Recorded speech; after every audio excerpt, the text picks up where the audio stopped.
Napakinggan natin sa ating mabuting balita ngayon na katulad din ng mabuting balitang ipinahayag kahapon na si Maria ay kinabahan o nagulumihanan. Ganon din si Zacarias nang napakinggan niya ang balita ng anghel sa kanya, siya din ay kinabahan at nagulumihanan. Speaking of kaba, bago magsimula ang banal na misa natin ngayong umagang ito, ay nagulumihanan din ako sa balita. Ako ay kinabahan din. Kasi sabi ng ating acolyte ay, Father, tayo po ay naka-cross posts ang ating misa ngayon, hindi lamang sa Cathedral Media, kundi pati sa teleradyo. So sabi ko, nakakakaba naman na magmimisa ka sa simbahang ito, Katedral ng Cubao, at naka-broadcast hindi lamang sa ating diocese, kundi sa buong Pilipinas o sa buong mundo, kung saan man ay ang mga tao ay nanunood ng teleradyo. At sabi sa akin ng acolyte, maaari niyo po bang banggitin at magpasalamat before sa iyong homily? At mas lalo akong kinabahan. Parang si Maria o parang si Zacarias. Mga kapatid, ang ating mabuting balita ngayon ay tungkol sa pagbabalita ng anghel na si Gabriel tungkol sa paglilihi at pagbubuntis ni Maria sa ating pinakaaantay na Mesiyas. At masasabi natin na si Maria ay talagang nabigla sa balita sa kanya. Hindi niya inasahan na ito ay ibabalita sa kanya. Unlike kay Zacarias at kay Elizabeth na pinagdarasal na nila ng matagal ng panahon na sila ay magkaroon ng anak dahil sa panahon ni na Elizabeth at Zacarias, ang pagiging baog o pagiging walang anak ay itinuturing na sumpa ng Diyos. Itinuturing na sumpa kaya ikinahihiya ng mga tao ng mag-asawa ay walang anak. Pinagdasal nila at sa takdang panahon, binalitaan sila ng anghel na sila ay magkakaroon ng anak. Ngunit si Zacarias, kahit na nga yun ang kanyang pinagdadasal sa matagal ng panahon, ay nagulumihanan pa rin siya. Sa kabila na alam naman niya na meron ng mga nauna pa sa kanila, katulad ni Abraham at saka ni Sarah, katulad ni Manoah at ang kanyang asawa, na sila ay mga advanced in age na nagkaroon pa rin, biniyayaan pa rin ng anak. Kaya hindi na dapat nakapagtataka para sa kanya. Ngunit parang binalutan siya ng kaba at hindi siya makapaniwala. Kahit na pinagdasal niya, nung pinagkaloob na sa kanya, ay hindi siya kaagad naniwala. Kaya siya naging pipi at bingi. Sabi ng anghel, yan ang dapat mangyari dahil sa merong kaba, merong pagdududa, merong pag-aalinlangan sa iyo. Narinig ng Panginoon, hindi nakalimutan ng Panginoon ang inyong dasal, kaya pinagkakaloob sa iyo. Kaya sana ang naging tugon ni Zacarias ay, welcome Panginoon, salamat sa biyayang ito. Subalit, ang kanyang naging tugon ay, paanong mangyayari ito? Paanong mangyayari ito na sa makatuwid ay meron ng mga nauna pa sa kanila. Ngunit siya ay nagduda.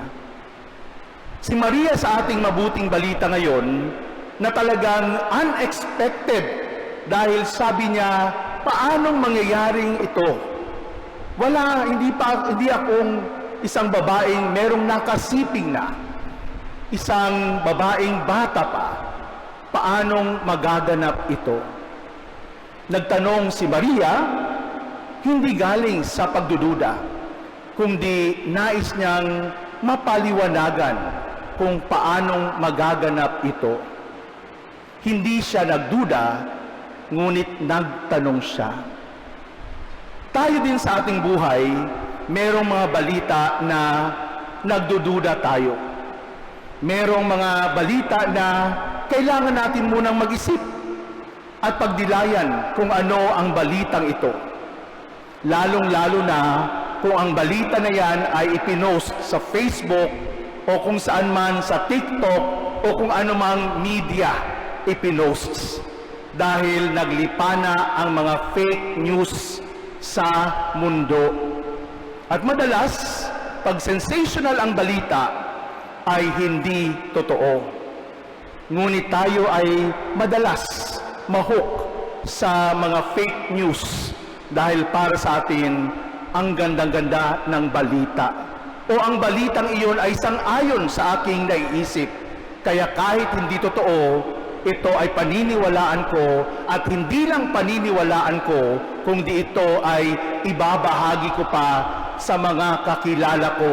I-share ko sa Facebook, sa Instagram, sa YouTube, o sa TikTok, o ano paman na tinatawag nating social media.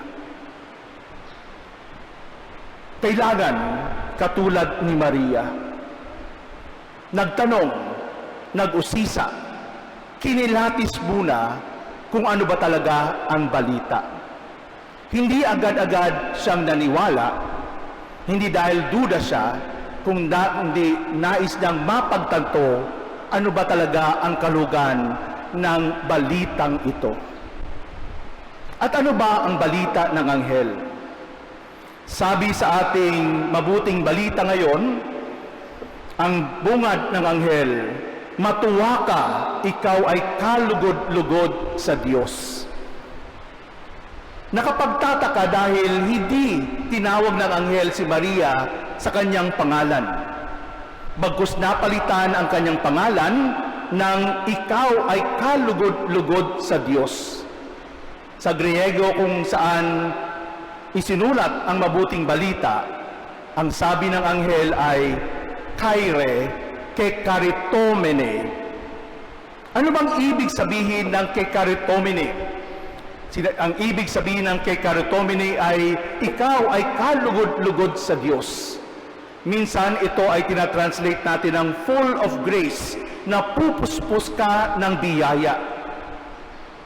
Sa puntong iyon, ang pangalan ni Maria ay kekaritomene, na pupuspos ng biyaya o kalugod-lugod sa Diyos. Ano ba ang ibig sabihin ng pagiging kalugod-lugod sa Diyos? Ano bang ibig sabihin na puspos ka ng biyaya ng Diyos?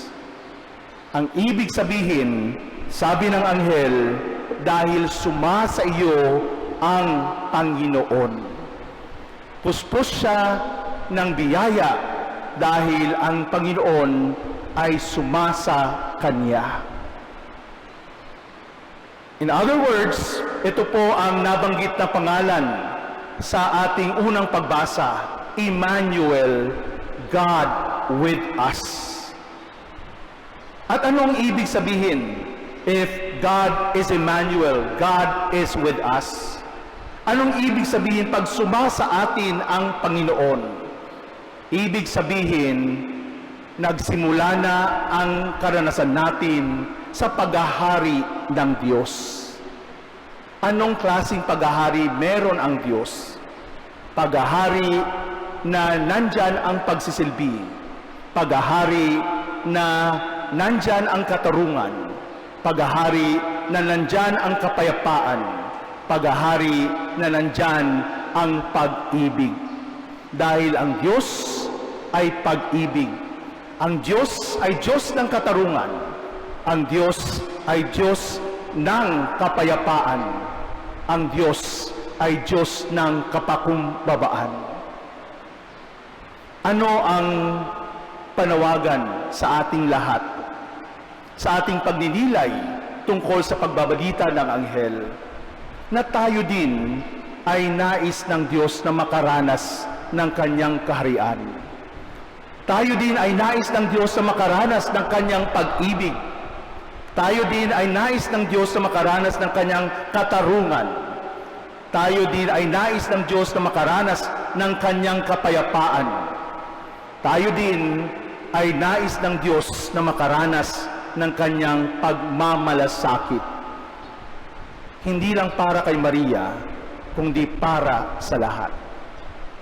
Kasi kung titingnan po natin, ang pinaka-una at yun din ang huli na dream ng Diyos para sa atin ay mapuspot tayo ng kanyang presensya.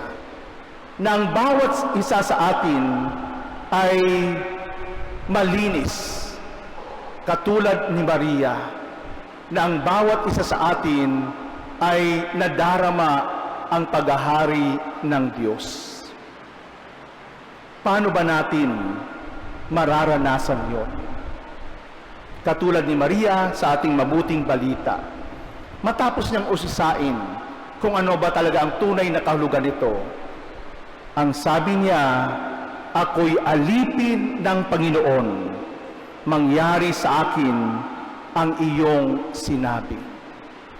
Upang tunay nating maranasan ang paghahari ng Diyos, upang totoong mapuspos tayo ng presensya at biyaya ng Diyos, ay kinakailangan ang kapakumbabaan sa bawat isa sa atin. Na ituring natin ang ating mga sarili na alipin ng Panginoon. Ituring natin ang ating mga sarili na mga daluyan ng mga biyaya galing sa Panginoon. Ituring natin ang ating mga sarili na tagapagsilbi hindi lamang sa Diyos, kundi sa ating kapwa-tao. Kung tayo ay merong kapakumbabaan at tayo ay nagiging instrumento ng pag-ibig, katarungan, kapayapaan at awa ng Diyos, tayo din ay napupuspos ng kanyang biyaya. Nawa ang bawat isa sa atin, katulad ni Maria, sabihin din natin, Ecce ancilla Domini, fiat mihi secundum verbum tuum. Ako'y alipin ng Panginoon, mangyari sa akin ang iyong sinabi.